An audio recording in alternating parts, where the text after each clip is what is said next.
Good morning. It's a beautiful Saturday morning, quiet, fun. Kind of mentioned, however you want to phrase it, to sleep in a little bit, and I said absolutely, take a nice rest. It always makes me happy to see her take a break because she works so hard, caring for me all the time. Like I'm always saying, she cares for her boys, and then she balances that with time for us and everything, and other duties she has, her work and that. So that's kind of quiet. Her boys slept over last night. They're still sleeping in their room, and all I hear is the birds chirping. As always, I had a really wide choice of content to talk about today, and I just honestly just the one that I thought was the easiest. I think I'm still just I don't know, a little tired or something from the trip to Pak Chong. Yeah, that's it. And so this one's got numbers. I can follow the numbers. It's a little easier. I do other things every once in a while that are a little more broadly applicable or broadly appealing, possibly. Again, no like sensational bar girl stories or anything like that. I don't think that helps. And my goal is to help somebody get a grip on a possible retirement here because I couldn't find one single resource where I could get actual information. I got a piece of something that was true here and a piece of something that was half true there. Tons and tons of things that were overwhelmingly not true and 180 degrees from what was real, and which people were throwing out on the internet because they believed it. Just like a friend of mine told me last year, there was a guy started a new channel a year or so ago, and my friend just found it, and he goes, "Rob, it's awful. This guy's saying all these things that are exact opposite of what's really true, but it's what he believes, it's what he understands, and his very limited understanding of the culture. And he's throwing this out there, and people are commenting, 'Oh, thank you, this is great to know.' And he says it's just a disaster. But what can you do?" 13 facts of a Thai retirement. I thought this would be kind of a nice little bucket of truths that somebody could watch this video and walk away with at least some kind of concept. That's always the goal, right? The first one, we are like gold that can walk. That is not a negative to us. This is a Thai saying that a good friend of mine shared with me about a year or so ago. It's not meant to have any other baggage attached to it. You got to really kind of think about this one. It's just literally saying the average foreigner out away from like Phuket or Hua Hin or somewhere that's full of wealthier expats or something, or Pattaya. There's plenty of rich guys in Pattaya, though I think most overwhelmingly aren't if you take a look around. I mean, unless they're really doing a fantastic job of hiding the fact that they're a secret millionaire, which most people cannot do. In Bangkok, oh my gosh, in Bangkok there's so many rich people, it's crazy. But you come away from those big areas, tourist areas, westernized areas, you get out into the jungle, as we say, and you're really, really, really rich. If you have a basic pension starting at $1,500 US a month, that's a real solid monthly income here. That you can definitely live upper middle class, very nice, comfortable life here. And if you've got a couple bucks, say 50,000, a couple 100,000, and up from there, that's real money here. You're not going to live your whole life on 50 grand, probably. You know that. But if you have a solid pension coming in and you've got some cash, and maybe you can generate a little more cash down the road, you can live a very nice life here. Right around 2,700 to 3,000 US per month. You are what most Thais, and even what I call the upper middle class, kind of working wealthy, kind of your executives and your senior managers and small to medium sized business owners, though those people would consider you rich to very rich. So to a villager, you're just impossibly rich. So that's the gold that can walk. It's not that they only think of us as gold or ATM machines. It's nothing like that. It's just trying to make a clean point about how wealthy we are. And you should know that. You should know that, because if you've ever had friends back in the West who are significantly less or more wealthy than you, sometimes there can be trouble. If you're not a jealous type person, then you can have a really, really wealthy friend. It'll generally be okay until they say they want to jet off to Saint-Tropez for the season in the south of France, and you're going to go, I don't have 30 grand for a one week long trip. I can't do that. They'll say, we'll see you when you get back, no problem. But if you got a friend that's really much poorer than you, he's always eyeing all your stuff. You ever had that one? That's a problem. Number two, it's easy to be rude here. That there's a very high standard of what's polite here, and we're we're not aware of most of it. We're not, when you come here, you're not aware of hardly any of it. You know, maybe not to touch someone's head or to take your shoes off or not point your foot at somebody, you know, or to bow a little bit or something. You get some kind of general idea after a week or two, but you know, there's a lot of those. There's like 100 of those rules, and you're not going to know them all. And so it's easy, and so you just want to kind of go slow and try to just be extra humble. Because if you're being extra humble, you're probably only being twice as rude as you intended to be. You know what I mean? It's a very, very, very polite standard. It's a lot of stress for the Thais. They have all these rules and things they have to adhere to, and they respect them, and they love it when you respect them back. Not that you have to, but boy, it really is nice when you do. You know, when in Rome, do as the Romans do. That's all I'm saying. Number 3, strange one. If you've been here more than 60 days, you've caught on to this one already. Most foreigners here are best avoided. A lot of people come here for really not great reasons. A lot of people come here. Me and my other friends that are still functional and still either run businesses or have successful retirements, or you know, all these, which you can't always control. I get that, but you know what I mean. We have some general things going on. You know, we've got to notice that a lot of people come here for. It feels like they've been kicked out of every other corner of the world, and then they're going to try Thailand next, and then Thailand isn't liking them any more than any place else did. You know, it feels like that. A lot of alcoholism, drug use, all that. It's not good. So you will find, and unfortunately, if you're a nice guy, you're coming here and you're functioning, friendly, normal human being, and you've come here, you're going to find all the other foreigners going to avoid you, assuming you're just like all the other guys they just saw last week or last month or last year. And so away from the tourist areas, it can be very lonely if you're not a loner type like me, and until you make a couple friends. And eventually you will, but it will take time. I think it takes a couple years to make your first couple of worthwhile friends here. So for the first couple of years, you should set your expectations low. Oh, number 4, it's due to that politeness I was talking about. It's easy to push yourself on others here. They're so respectful; they'll kind of allow you socially to say or do almost anything. Call them over to talk to you or whatever, and they'll be, and I'm guilty of this, and we're all guilty of this. What you want to do is eventually reach a point where you're not guilty of this. Back down and slow down on your engagement and requesting and initiating engagement with the Thai people around you, and just see who comes back and comes to talk to you. See who makes eye contact with you and has an interest in speaking with you. If you're constantly starting all the conversations all the time, you may be guilty of pushing yourself on people. And it's not, that's great, whatever you want to do, but they're not really in a real relationship with you. They're just being polite, and you're just kind of being a social bully a little bit. Not intending to. I've done this. And then they're so darn polite, it's hard to tell. Other people, they do want to talk to me, and I'll sit and have a little chat with them. Now, they're chatting in Thai because I live in the jungle, okay? But if you live in a slightly westernized area, you will find people that want to practice their English with you. Thais love to practice English once they know you and have a little bit of trust with you. Oh, Thailand is mostly hot in the Gulf region. The rest of Thailand, there's plenty of cool places. Where I live, the humidity is very low typically. It's odd. Now, it's been humid for 6 weeks here, which is really weird. It's the first time in 4 years that's happened. But generally, it's low humidity here. It's like living in Arizona, but it's 30 degrees or 20 degrees cooler, which is not bad. So just, if you don't like the heat, don't avoid Thailand. Just find a spot that's not hot. Number 6, most foreigners bring their own problems with them. From what I see, it looks like I see people just reliving they're doing the same thing they were doing before. You know, the guy's hitting the bar every day, or it's no. I'm kind of that way. I mean, I hit the gym every day. You know, I love the gym. I was a gym rat before, and as best I can, and based on my age and health and whatnot, I'm in the gym as close to that as I physically can be. Most people don't change. Some people think they'll come here and I'll change. I'll build a brand new life, and we're really just the same as we were before. So if you want to change, do it back home before you come here. It's probably better off.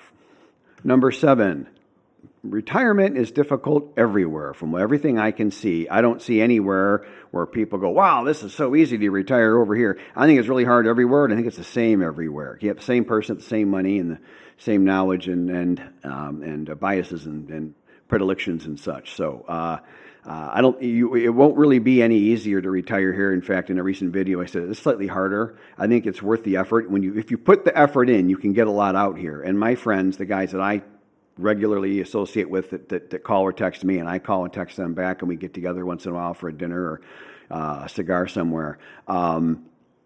they're all they've all put the time in to have a good retirement, and they're enjoying it. They're really enjoying it, but they put the work in.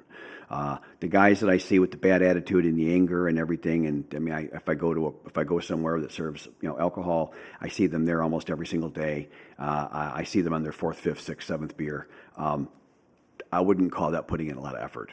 In my opinion, that's not a lot of effort. That's not hard to do. So you're going to get what you get. Number 8, hey, it's cheaper to live in Thailand. Well, if you adapt cheaper habits, if you need to live exactly like a Westerner, exactly like you had in your first world home back where you come from, it's going to be the same or more. Pattaya, Phuket, Bangkok as examples, Koh Samui. Those are not cheap places to retire. Dinner out there is going to cost the same or more as back in your home state and a lot. I mean, are there cheap places? Sure. Do they have slums? Yeah, you can go live in a slum. Doesn't that sound nice? But I mean, apples to apples. Okay, I say that for the professional arguers, not for your benefit. But apples to apples, it'll be as or more expensive. You won't find it cheap. Now, like my friend, one of my very best friends who's really defied all the odds and stayed at his insistence very close with me through the divorce and through my retirement overseas, he said that if I wanted to retire to Mexico, it wouldn't be any cheaper unless I want to live more like a Mexican. And at first like, what does he know? He's only from Mexico. But I mean, obviously he was right, is the punchline. And it's the same here. Yeah, okay, Rob, what are you doing? Well, okay, people call this my Kato hut, my mansion, jokingly, but it's only like 1,100 square feet or something. It looks big because the ceilings are tall, but they don't charge you for ceilings here. In fact, I left the ceilings out. My ceiling is the back underside of my roof. So it's a bare structure. Well, I like that look. I am an engineer. I like to see the structure. But if you look at photos of my house, that's only a 1.5 car garage, and it's a third the size of the whole house. At that point, you go, oh, it's really not that big. But I don't have any other expenses. I've got $2,300 a month average electric bill, no property taxes. My motorcycle's paid for. It gets 40-some miles to the gallon, shockingly. I don't know how they do that. And I fill it up about once every week or two for 700 baht. That's only because I buy the fancy fuel at Shell. I don't want to put the cheap gas in that thing. You get where I'm going with this. Now that we have a kitchen and a little nicer place to sit versus just one little rental room, we're not going out to dinner as much, saving a little money with that. I asked Fawn once a week if she'd maybe cook me like a nice Australian Angus strip steak. That's like about the best steak here in Thailand that I can find. Those are really, really, really good. I've never liked strip steaks back in America. I always was a ribeye or a filet guy. And she said, sure, and she knows where to get the good stuff. And so I'm not really living very expensively. In fact, I'm in the process of seeing what I can get my monthly burn rate down to comfortably and be happy and all that. And I think I'll end up somewhere in the maybe 80,000 baht a month range or something like that. That's kind of where I'm trying to head to. And I think that's about where I am right now. But I'm only on the middle of the second month of trying this, and it takes time for stuff to settle out. So I'm not positive, but you get the idea. Versus the wisdom of finding your spouse in a bar.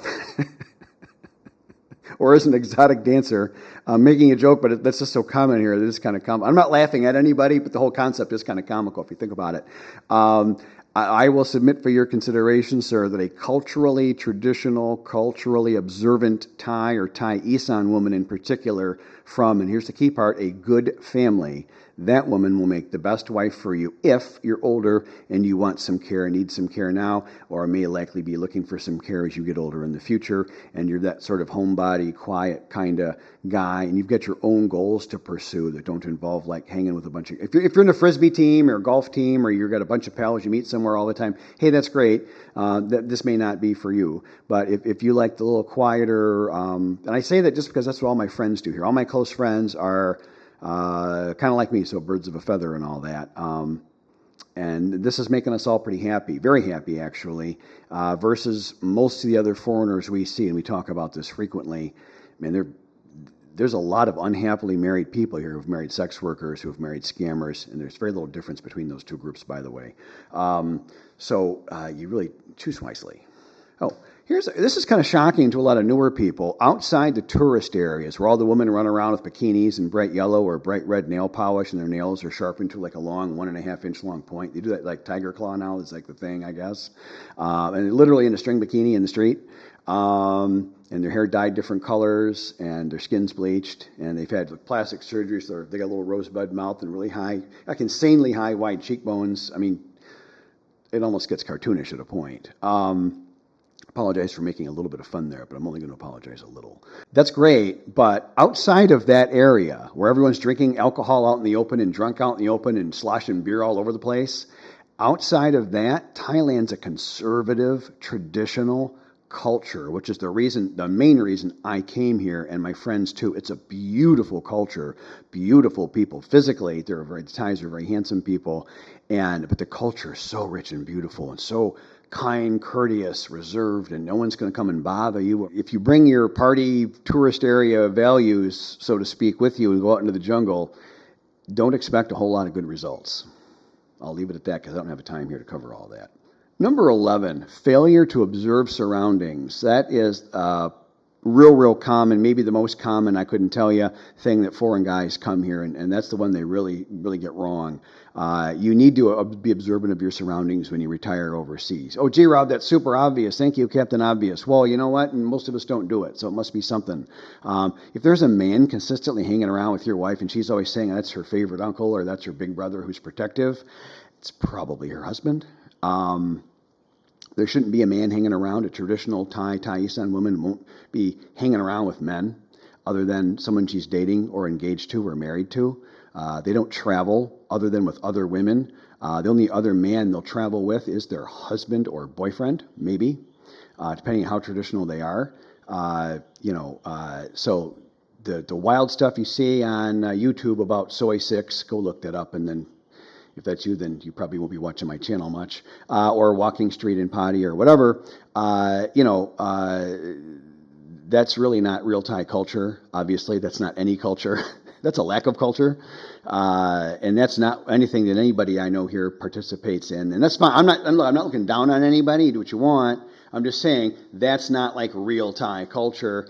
And you just should be careful when you're overseas, because ultimately you're more alone. You don't really have the backup you're used to back in your home country. And it is possible actually to get yourself into trouble if you're dumb enough, long enough, and not observant for a long enough period of time.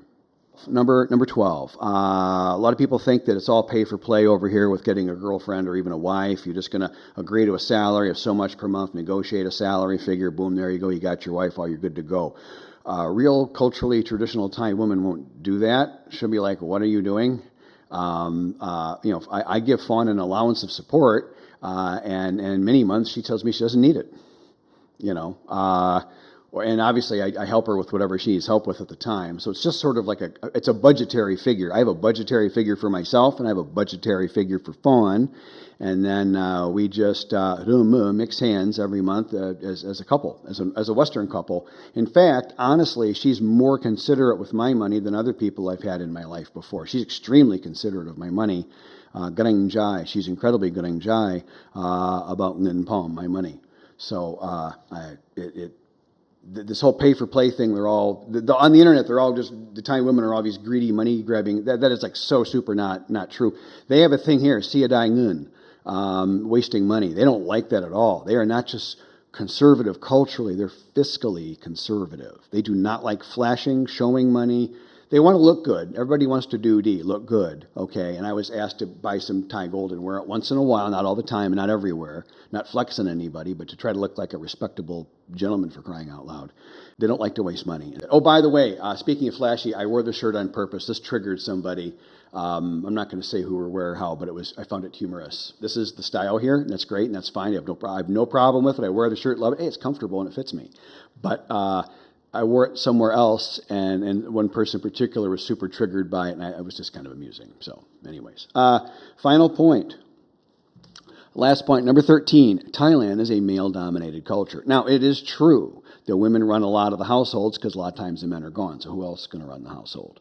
And they do a lot of things. But observe any social function and look at what group. Things are divided by gender here.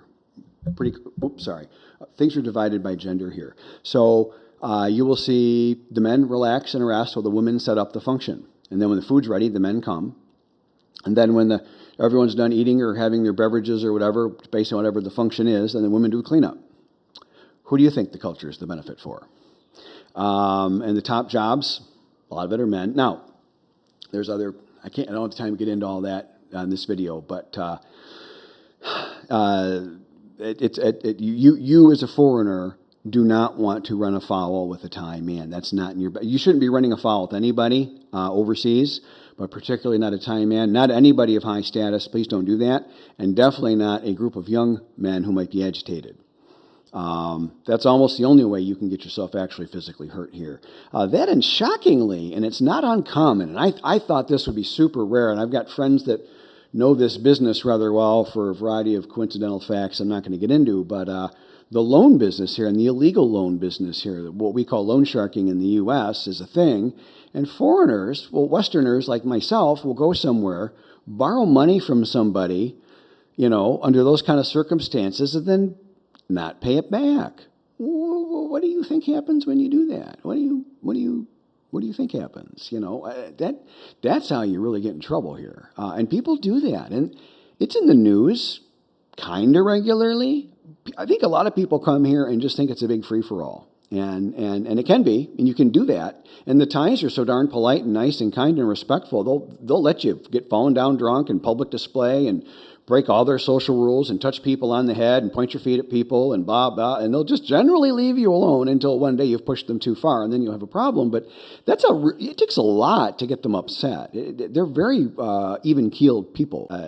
But when you're doing that, you're not really making the rest of us foreign guys look very good, So my friends and I, we don't really appreciate those guys a whole lot. We don't really socialize with them at all. They're in the news enough as it is, getting into a fight with one guy got into a fight with a Muay Thai man, and it didn't go well for the foreigner. And I was kind of cheering on the Thai man, to be honest. The foreigner was it was embarrassing. It was just embarrassing. Just the way he was acting. And it's in the news every week. But it's a male-dominated culture, and it can be very hard for a Thai woman to say no to a Thai man, almost regardless of the request. You can take that to mean what you want, but it always behooves one to be aware of your surroundings and be aware of who's paying attention to you and who's paying attention to the woman you're interested in. If you just paid attention to those two things, you'd be ahead of like 80%, 90% of the guys here. And you'd be a lot safer and happier, and would help you make good decisions on who you should have a relationship with and who maybe you should not. All that kind of stuff. But there's 13 facts about a Thailand retirement. Back to the gold that can walk. Keep in mind that does not mean that we're ATMs or they see us or anything like that. It's just you've got to keep in mind that you're literally like 80-pound pile of 80-kilo pile of gold walking around, and it's hard for people to unsee that extreme wealth that you represent when you're outside like Bangkok or a westernized or tourist area or something. If you're in Bangkok, you're just a regular schmo. The guy sitting next to you at the doctor's office, he drove here in his Porsche, which cost $1 million US. He's not impressed with you one bit. But if you go out in the jungle like me, which is kind of what I talk about on my channel as a peaceful option for guys like me that don't like the tourist areas and don't like the nightlife kind of stuff. Keep in mind out here, you're just so different. And it just always is good to know who's paying attention to you and then try to understand why they might be paying attention to you. And again, the overwhelming majority, I couldn't tell you, of the Thai people are just super kind, wonderful, and generous. And despite all the times I've gotten it wrong, or I've inadvertently flexed on somebody, or said a sentence the wrong way, and it made it awkward, or whatever, and they took it in stride, not knowing my real intentions possibly. It's wonderful. It's all the problems you hear about on the internet and the wild behavior and this and that. That's a tiny, tiny, tiny percentage of mostly Thai women involved in the bar business, go-go business, and sex trade and stuff like that. And guys come here and think, oh, that's the real Thailand, and that is not. The real Thailand is the opposite of that. And I'm kind of past being embarrassed or sheepish about it. I'll just say, if you're thinking of coming here, you should take a look at my book. Look at the reviews. How does a book get reviews to that level? It must at least be reasonably good to get those like overwhelmingly crazy raving reviews that it has. And it's got a reasonable number of sales and reviews behind it. And it's only $10 on Amazon, so you might want to take a look at that. And then the last thing I'll say is thank you very, very much to all the people that support my channel. I'm terrible at saying thank you, and it just sounds self-promoting, but I need to get into the habit. I really do appreciate it. I didn't know you could become a channel member and pay a subscription fee to a YouTube. I didn't know that was possible. And then I looked down, and I had like 12 subscribers like a year ago or something. I was like, what? Or not subscribers, members, channel members. And that is so cool that somebody thinks enough of my content and what I'm doing here that they would volunteer. It's like $2 or $2.50 a month or something. It's in bot, and it varies on the exchange rate. And I'm not sure how much YouTube takes and what they pay and all that, but I think it's between $2 and $2.50 a month. And then they're a channel member. And when I answered the questions when I set up my channel, what would you do? And I set every allowance to the highest possible, and I set the fee to the lowest possible. And if I could have made it $1 a month, I would have, but it wasn't. YouTube wouldn't allow that. I set it to whatever it was. The number that it is, that's the bottom. I cannot set it lower than that. They won't let me. But it's amazing, and the membership fees now are about a third of what the whole channel makes, which is, and it helps. It helps. It's nice. And when I have a month that's a hair tight, well, gee whiz, I got a little bit of YouTube money now. Isn't that nice? And then they take the taxes out for me and figure that all out and everything. So I just get a little check, popped into my bank account once a month. I get a little text message once a month, and boop, a little deposit. I'm like, oh, thank you, subscribers and channel members. So appreciate you guys. The channel's crossed 10,000 subscribers now. So now I get offers from people to sell stuff on my channel, and I've not talking to anybody. I don't want to be hawking crap on here. If I find something that actually makes sense, I'll throw it on here. But so far, nothing's cutting the mustard, not even close. So rest assured, I've got no interest in being like those people that, to me, it's a total sellout. They're constantly marketing. There's one guy I follow. I'm not going to name him. But gee whiz, every month he's selling a new mattress or a new something. And I'm like, really? And the guy's mega rich already. And he needs more. He's going to, I don't know, it just seems a little low. And I refuse to lower myself. I'll try to be as strong as my boy. My boy is really strong-willed. You never get him to do a thing he doesn't want to, which is awesome about him. But anyways, that's enough of that. Thanks. So easy video for me. I hope it was entertaining for you, but I was just a little tired in the head. I still haven't recovered from the trip to Pak Chong. That was 5 hours of motorcycling over 3 days, and that is too much. I'll probably never do that again, at least not for a very long time. I probably did some damage to my back, but it was a literal bucket list, taking Fawn up to the mountains for a private pool villa. Come on, guys, that's a no-brainer. So having something of numbers was just more helpful to me. So I'll something more creative next time. Thank you. Okay, super casual video. I hope you can hear me. It's just the microphone on the camera. Got my little Jay Cutler shaker cup with my tiny little arms compared to his, which is fine. Leg day today. I decided I should do leg day. I've always followed like Tuesday is this day and Thursday is that day. My glue up. We were discussing that she's too pretty to be scary. Suai Makun Ben Naglua. But, which is true, she can't scare anybody. Normally I don't do pre-workout on leg day because I've been emphasizing arm and shoulder. Shoulders are injured, and I want nice big square shoulders and strong shoulders, and every bodybuilder pretty much loves arm day. But legs are the big problem. The legs are coming along the slowest because that's below where I like to say they cut me in half. And so I got to start taking leg day more. And I couldn't do a more serious leg day before. There's that point where you're so underwater you can't even get out, and I'm kind of climbing out a little bit. So now, here's my creatine. I'll never do the leg days I used to. My God, I did some Ron Coleman stuff. Not quite to that level, but not far off. I did some crazy stuff. Probably not smart.